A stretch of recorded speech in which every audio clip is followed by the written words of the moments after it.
ప్రేమైనటువంటి దేవుని సంగమ, మరి ఈ రాత్రికాల సమయంలో దేవుడు రాయించినటువంటి జీవ గ్రంథంలో నుండి మనం దేవుడు మన కొరకు అనేక విషయాలు దేవుడు రాయించాడు.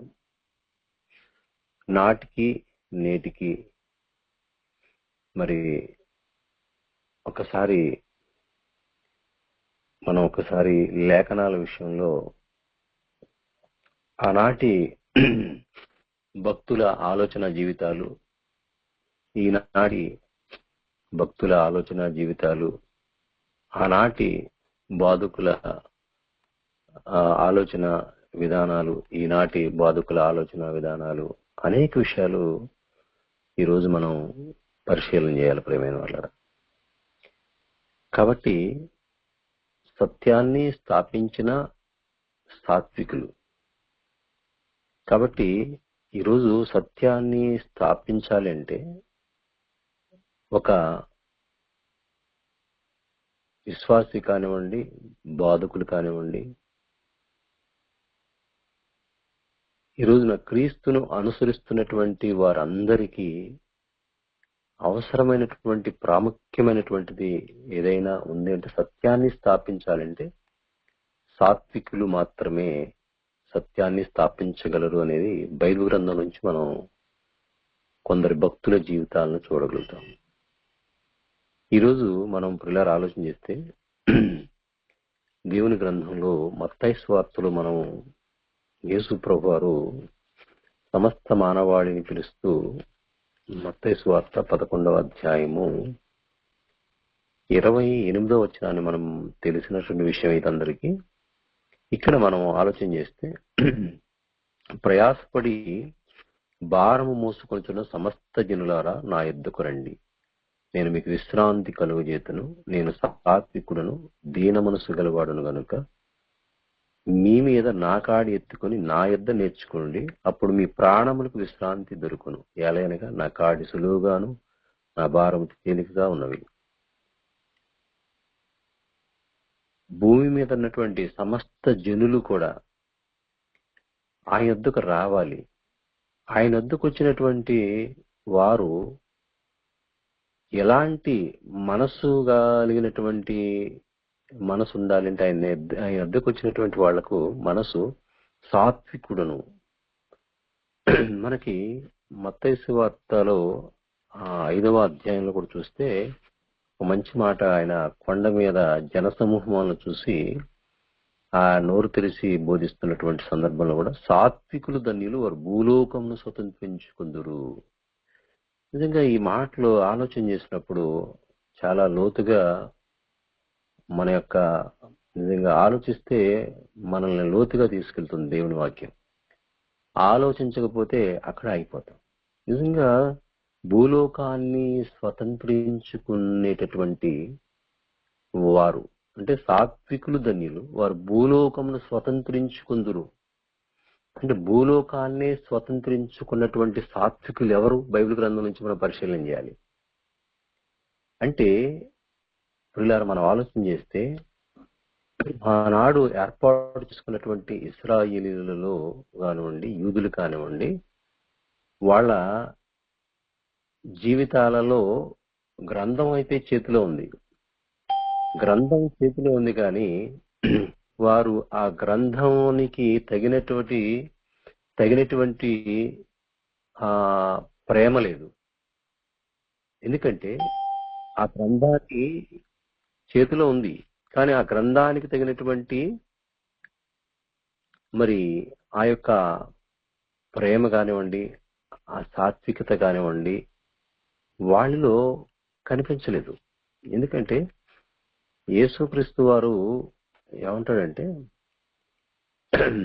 అయ్యో వేషధారులైన శాస్త్రులారా, మత్తయి 23:23లో ఉంటుంది, అయ్యో వేషధారులైన శాస్త్రులారా, పరిసయ్యులారా, మీరు పుదీనాలోను సోపులోను జీలకర్రలోను 10వ వంతు చెల్లించి ధర్మశాస్త్రంలో ప్రధానమైన విషయాలను అనగా న్యాయమును కనికరమును విశ్వాసమును విడిచిపెట్టితిరి. వీటిని మానక వీటిని చేయవలసి ఉండెను. అందులైన మార్గదర్శకులారా, దోమ లేకుండానట్లు ఒడిగట్టి ఒంటరి మింగువారు మీరే. అంటే యేసుక్రీస్తు వచ్చేంత వరకు కూడా వీళ్ళకున్నటువంటి ఉన్నటువంటి బలహీనతలన్నీ దేవుడు రాయించాడు. వీళ్ళ బలహీనతలు ఏమిటంటే, వీళ్ళు మాకు జ్ఞానం ఎక్కువగా ఉంది అన్నటువంటి మేము చూడండి, యోహాను సువార్తలో కూడా వీళ్ళు ఏమంటారంటే 8వ అధ్యాయంలో పిల్లలు మనం ఆలోచన చేస్తే, ఇక్కడ మనము 39వ వచనం, అందుకు వారు ఆయనతో, మా తండ్రి అబ్రహాముండ్రి. యేసు, మీరు అబ్రహాము పిల్లలైతే అబ్రహాము చేసిన క్రియలు చేతురు, కానీ పిల్లరా పేరుకు మాత్రం అబ్రహాము వంశస్థులని, అయితే యూదులమని. ఏమండి చూడండి 31వ వచనంలో కూడా, కాబట్టి యేసు తనను నమ్మిన యూదులతో, మీరు నా వాక్యమందు నిలిచిన వారైతే నిజంగా నాకు శిష్యులయ్యుండి సత్యమును గ్రహించెదరు. ఇక్కడ పిల్లరా మనం ఆలోచన చేస్తే, వీళ్ళలో కరుడుగట్టినటువంటి తీవ్రవాదులుగా ఉన్నారు. కరుడుగట్టిన తీవ్రవాదులు. గ్రంథం ఉంది చేతిలో అని చెప్పేసి, చేతిలో గ్రంథం ఉంది, మాకు మహాజ్ఞానం తెలుసు అని నిజంగా పిల్లరా ఎలా ఉన్నారంటే, ఆనాడు రాక్షసత్వం కలిగినటువంటి యూదులు, ఇశ్రాయేలు నిజంగా తండ్రి ప్రేమను ఏమాత్రం కూడా, సత్యమును, న్యాయమును, కనికరమును ఏమాత్రం పట్టించుకునేటువంటి పరిస్థితులు లేరు. కరుడుగట్టినటువంటి తీవ్రవాదులు వీళ్ళంతా. ఎందుకంటే మనం ఆలోచన చేస్తే, ఈ రోజు కూడా పిల్లలు మనం ఆలోచన చేస్తే, మనము దేవుని గ్రంథం ఎంత స్పష్టంగా చెప్తుందంటే, సాత్వికులు ధన్యులు, వారు భూలోకమును స్వతంత్రించుకుందరు. యేసుక్రీస్తు వచ్చిన తర్వాత వారిలో సత్యం కనిపించట్లేదు, న్యాయం కనిపించట్లేదు, కనికరం కనిపించట్లేదు. అబ్రహాం వంశస్థులని చెప్పుకుంటున్నారు. ఇంకా వీళ్ళలో పిల్లరా ఎంతగా కరుడుగట్టిపోయారంటే, అంతగా కరుడుగట్టినటువంటి పరిస్థితుల్లో ఉన్నారు వీళ్ళు. కాబట్టి సాత్వికులు ధన్యులు అంటున్నాడు, భూలోకాన్ని స్వతంత్రించుకుందరు. అంటే సాత్వికత అనేది మరి తండ్రి అయిన దేవుని యొక్క ప్రణాళికలో, మోషే నా ఇల్లంతటిలో నమ్మకమైన వాడు, మోషే సాత్వికుడు అని చక్కగా మోషే గారు కూడా చక్కటి బిరుదు పొందారు. ఇక్కడ యేసుక్రీస్తు వారు కూడా నేను సాత్వికుడును అంటున్నాడు. కాబట్టి సాత్వికత అనేది పిల్లరా వీళ్ళలో, యేసుక్రీస్తు వచ్చిన తర్వాత వీళ్ళలో సాత్వికత అనేది కనిపించలేదు, సత్యం కనిపించలేదు, న్యాయం కనిపించలేదు, కనికరం కనిపించలేదు. కాబట్టి పిల్లరా మనం ఆలోచన చేస్తే, ఇలాంటి పరిస్థితుల్లో ఈరోజు కూడా ప్రేమైన వాళ్ళారా మనం ఆలోచన చేస్తే, విశ్వాసులమైనటువంటి మనమైన, క్రైస్తవ బోధించే బాధకులమైన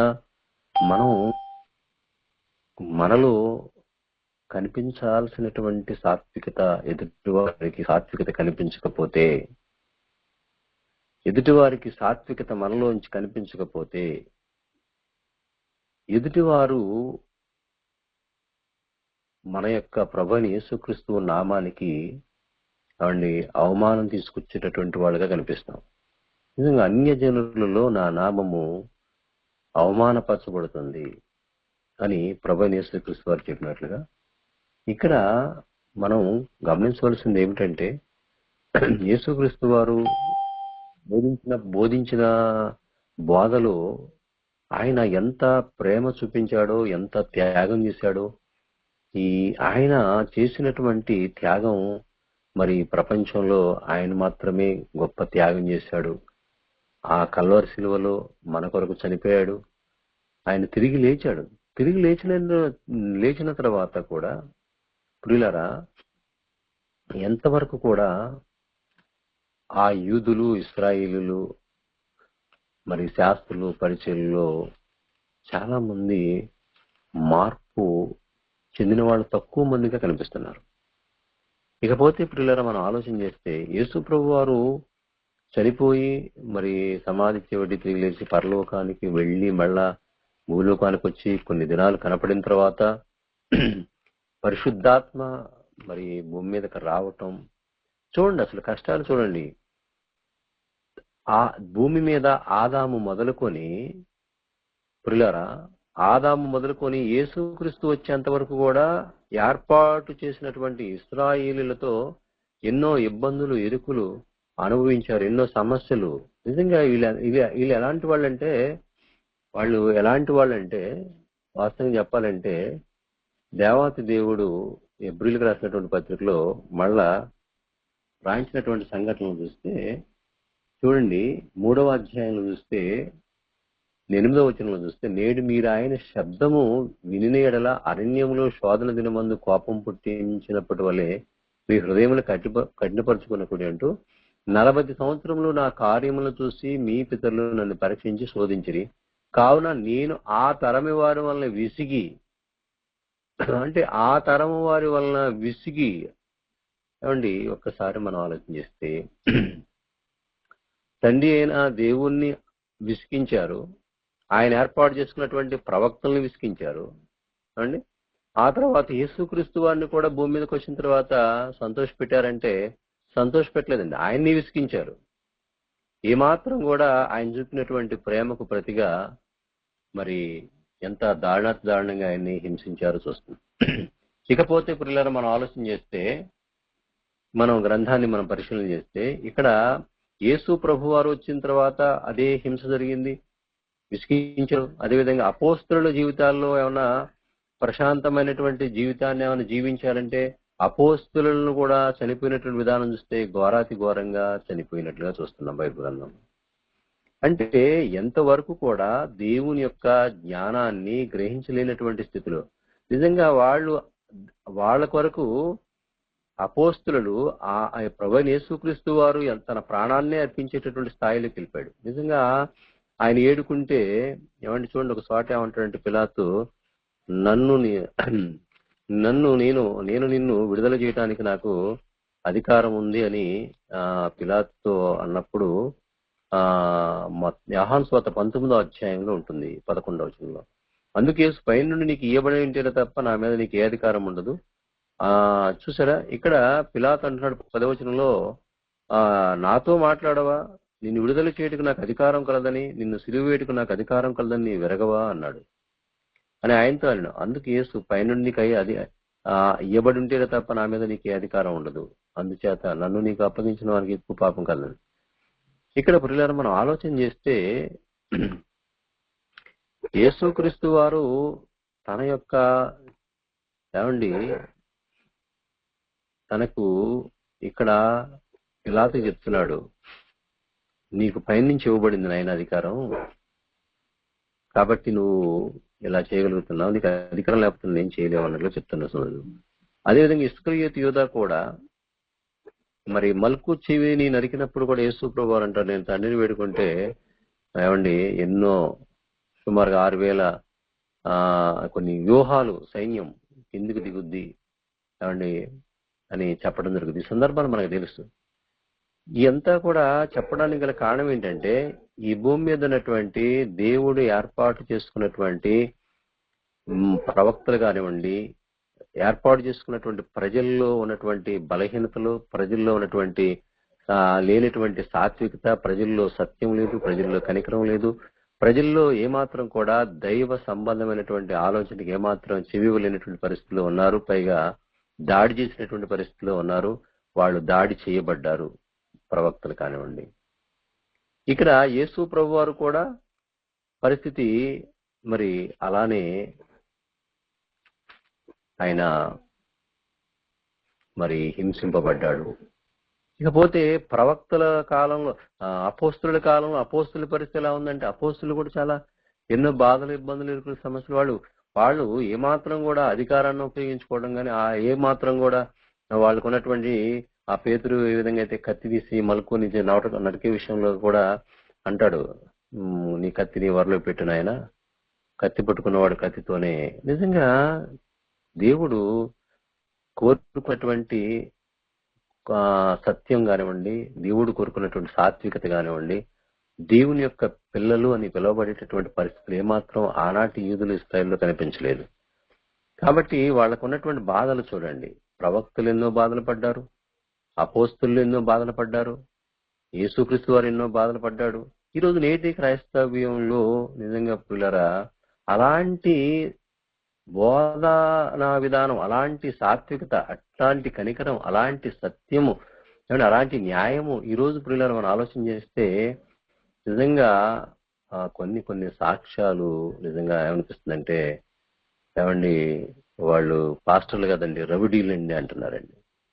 నిజంగా ఏంటమ్మా అన్న, నిజంగా రియల్ సాక్ష్యం అండి. మీకు నేను వెళ్ళి షాప్కి వెళ్ళినప్పుడు ఆ సిస్టర్ గారు అంటుంది, మా ఊర్లో పాస్టర్లు ఉన్నారండి, వాళ్ళు రవిడీలండి అంటుందండి.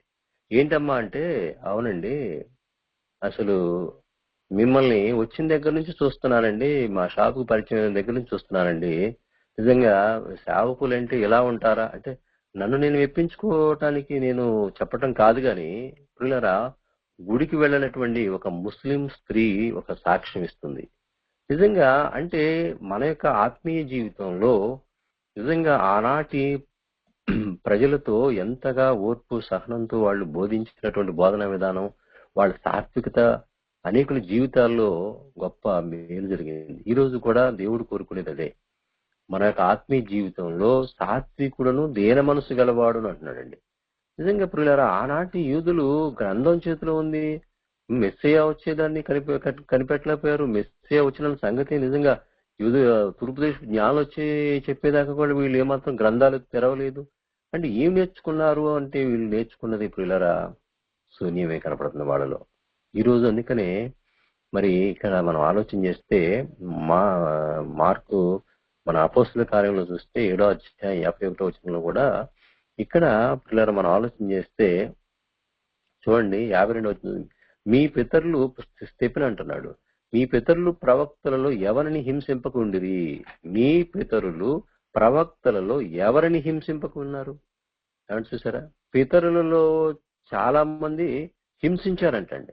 ఆ నీతిమంతుని రాకను గూర్చి ముందు తెలిపిన వారిని, అంటే ప్రభువైన యేసుక్రీస్తుని గురించి ధర్మశాస్త్ర కాలంలో కానివ్వండి, ఏమండి ఆ పితరుల కాలంలో కానివ్వండి, యేసుక్రీస్తు గురించి ఏమండి ముందుగానే చెప్పారండి. చెప్తే ఏమండి చంపేశారంట. ఆయనను మీరిప్పుడు అప్పగించి హత్య చేసిన వారైతిరి. దేవదూతల ద్వారా నియమింపబడిన ధర్మశాస్త్రం మీరు పొందితిరి గాని దాన్ని గైకొనలేదని చెప్పాను. ఎంత బాధలు పడుతున్నాడండి. యేసుక్రీస్తు వచ్చి సిలువ వేయబడి సమాధి చేయబడి తిరిగి లేచిన తర్వాత కూడా వీళ్ళకి బాధలు వెంటాడుతూనే ఉన్నాయి. నిజంగా నేటి క్రైస్తవ జీవితంలో ఆ బాధలు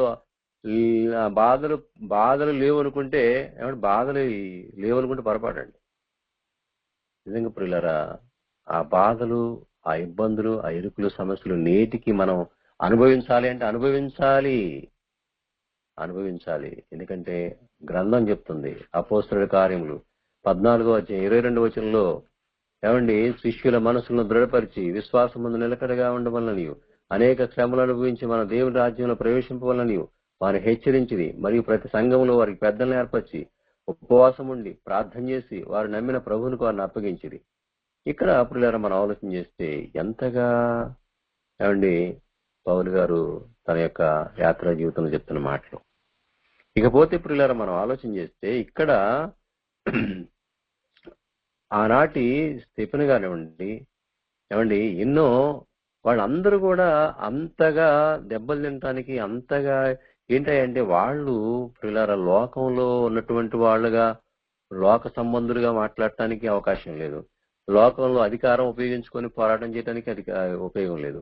నిజంగా వాళ్ళు నమ్మినటువంటి ప్రభువుని గురించి వాళ్ళు చూపించినటువంటి ప్రేమ చూడండి ఎంత సాత్వికంగా, ఎంత అందుకనే సాత్వికులు ధన్యులు భూలోకంలో స్వతంత్రించుకుందరంటే ఈ 66 పుస్తకాలలో రాయబడినటువంటి గొప్ప గొప్ప పితరులు కానివ్వండి, మరి ప్రవక్తలు కానివ్వండి, నిజంగా అపోస్తులు కానివ్వండి, నిజంగా వీళ్ళందరి గురించి ఈ రోజు మనం నిజంగా ప్రియులారా ఎందుకు వీళ్ళందరూ స్వతంత్రించుకున్నారండి భూలోకాన్ని. వీళ్ళందరూ కూడా భూలోకంలో వీళ్ళ పేర్ల గురించి మనం ప్రతిరోజు ప్రస్తావన వీళ్ళు మాదిరి మోడల్, రోల్ మోడల్. వీళ్ళ గురించి మనం ఎందుకు స్వతంత్రించుకున్నారా అంటే, తండ్రి అనే దేవుడు ఏదైతే అప్పగించినటువంటి బోధ నిమిత్తము వాళ్ళు పోరాడారు. అంటే ఏంటంటే యుద్ధాలు చేయలేదు, లేకపోతే ప్రియులారా వాళ్ళు న్యాయంగా నిజంగా మరి ఎంతో దేవునికి ఇష్టమైనటువంటి వారిగా నడుచుకున్నారు. కాబట్టి నిజంగా ఆనాటి బోధకుల వెర్షన్ ఈనాటి బోధన విధానంలో చూస్తే ఆనాడు బాధలు అనుభవించడానికి ఇష్టపడ్డారు. ఈ రోజు బాధలు అనుభవించం గానీ అవసరమైతే మేమే బాధ పెడతాం అన్నట్టుగా ఉన్నటువంటి పరిస్థితులు కనిపిస్తున్నాయి. కాబట్టి ఇక్కడ మనం ఆలోచన చేస్తే ప్రేమైన వాళ్ళరా, ఒకనాడు సౌలు కూడా ఏమండి విర్రవీగాడు.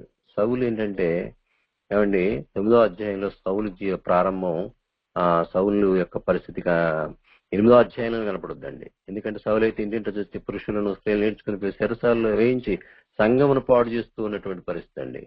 నిజంగా ప్రియులారా, అంటే లేఖనాలలో ఉన్నటువంటి క్రీస్తుని గుర్తించక వాళ్ళు నమ్మినటువంటి సిద్ధాంతమే గొప్పది, వాళ్ళు నమ్మినటువంటిదే గొప్పది.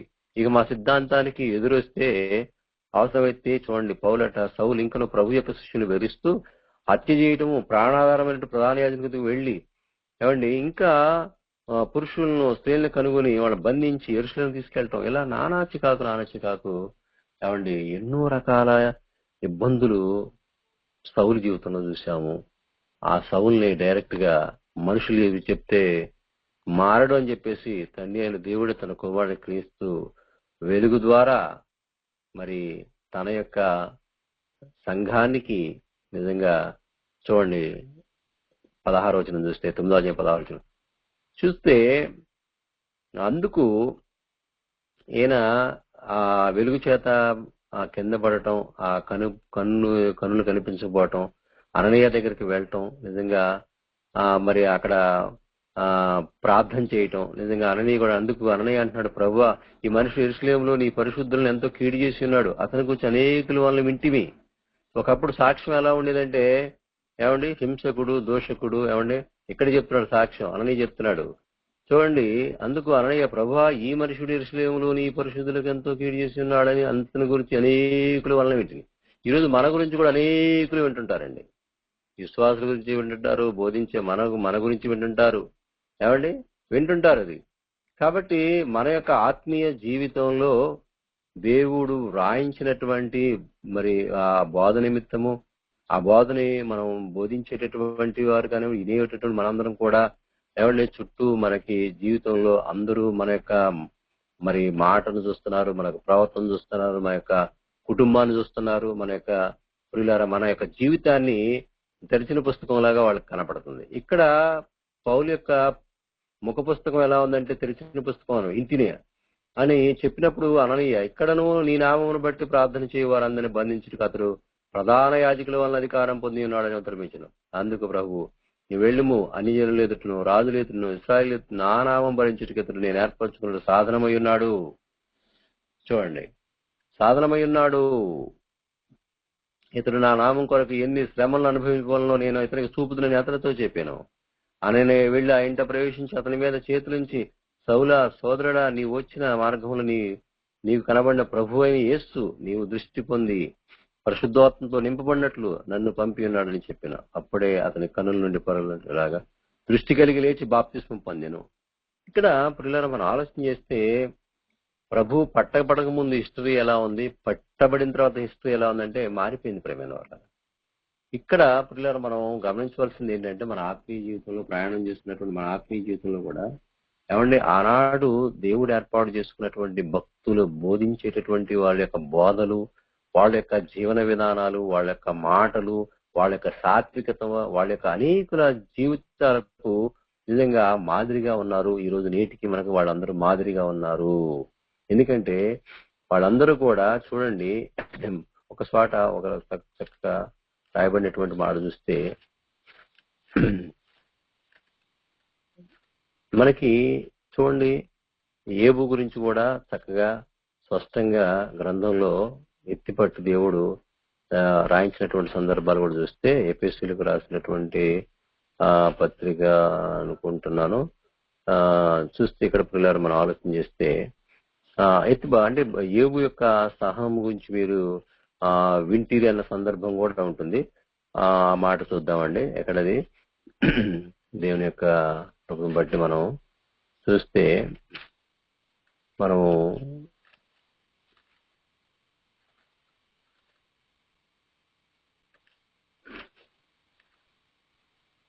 కాబట్టి మనం ఆత్మీయ జీవితంలో మనం ప్రయాణం చేస్తున్నటువంటి మనము ఒకసారి బాగా పరిశీలన చేస్తే ప్రేమైన వాళ్ళరా, ఇక్కడ అపోస్తలుడైన పౌలు మరి చెప్తున్నటువంటి మాటలు కూడా చూస్తే 5వ అధ్యాయము యాకోబు పత్రికలో చూస్తే 8వ వచనం చూద్దాం, లేకుంటే 9వ వచనం. సహోదరుల మీరు తీర్పు పొందకుండునట్లు చూడండి, సహోదరులారా మీరు తీర్పు పొందకుండు నిమిత్తం ఒకరి మీద ఒకడు సనగుడి, ఇదిగో న్యాయాధిపతి వాకు తెలిసినాడు అంటూ, నా సహోదరులారా ప్రభు నామమును బోధించిన ప్రవక్తలను శ్రమానుభవమునకు ఓపికకును మాదిరిగా పెట్టుకోండి.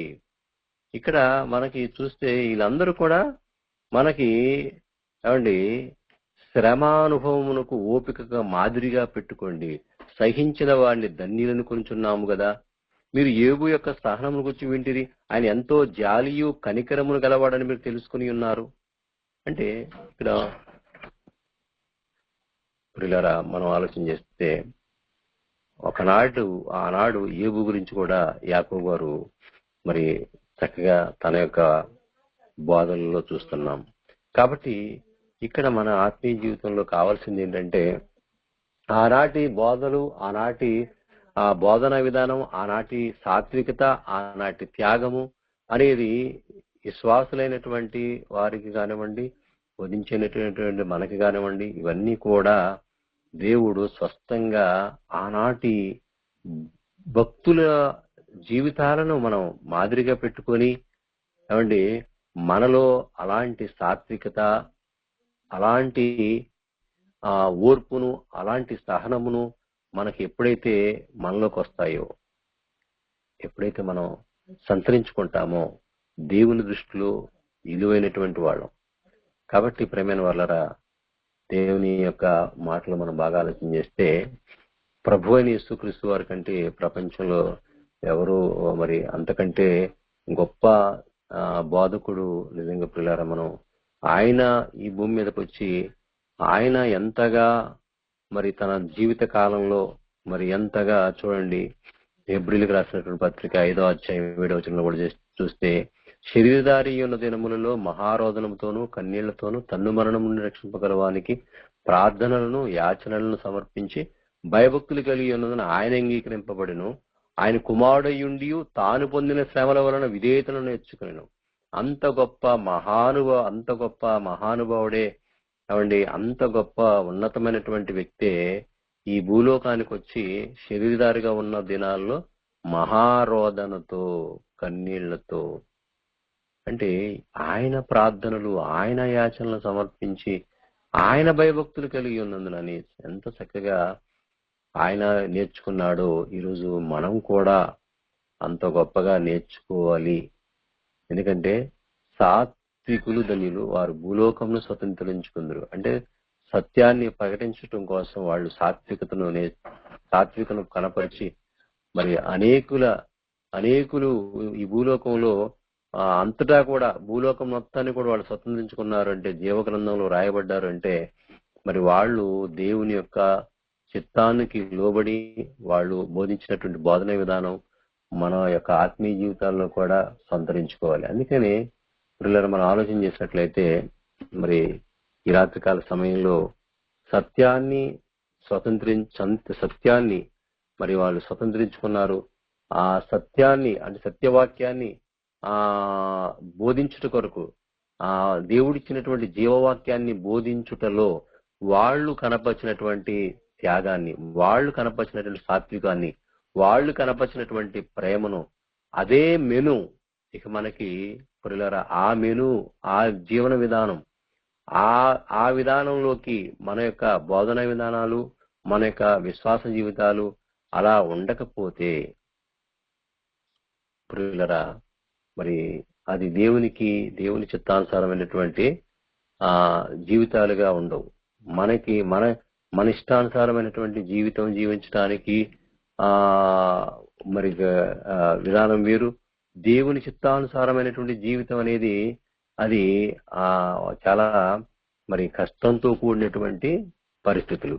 కాబట్టి దేవుని చిత్తాన్ని నెరవేర్చేటటువంటి వారిగా మనం ఉండాలి అంటే ఆనాటి భక్తులు ఆనాటి ప్రవక్తలు కానివ్వండి, ఆనాటి అపోస్తులు కానివ్వండి, ఆనాటి పౌలు కానివ్వండి, ఎంతో మంది భక్తుల్ని దేవుడు ఎందుకు ఇచ్చాడంటే వాళ్ళు అందరూ కూడా మనకి మాదిరి.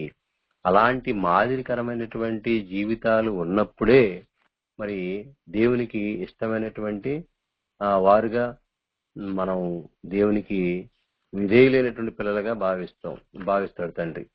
కాబట్టి దేవునికి ఇష్టమైనటువంటి భక్తులు ఎలా జీవించారు, వాళ్ళ జీవన విధానాలు ఎలా ఉన్నాయి, వాళ్ళ యొక్క పరిస్థితులు ఎలా ఉన్నాయి అనేది స్పష్టంగా లేఖనాల వెలుగులో మనం మరి యూదులు పరిస్థితి, ఇశ్రాయేల్ పరిస్థితి, వాళ్ళ వైఖరి ఎలా ఉంది అంటే ఏమండి, వాళ్ళ వైఖరి ఏర్పాటు చేసుకున్న దగ్గర నుంచి వాళ్ళ వైఖరి అనేది ఏమాత్రం వాళ్ళ స్వభావాన్ని అనుసరించి మాట్లాడారు తప్ప ప్రభువైన యేసుక్రీస్తు ఏ విధమైనటువంటి ప్రేమను చూపించిన వాళ్ళ ప్రేమను సంతరించుకోలేదు.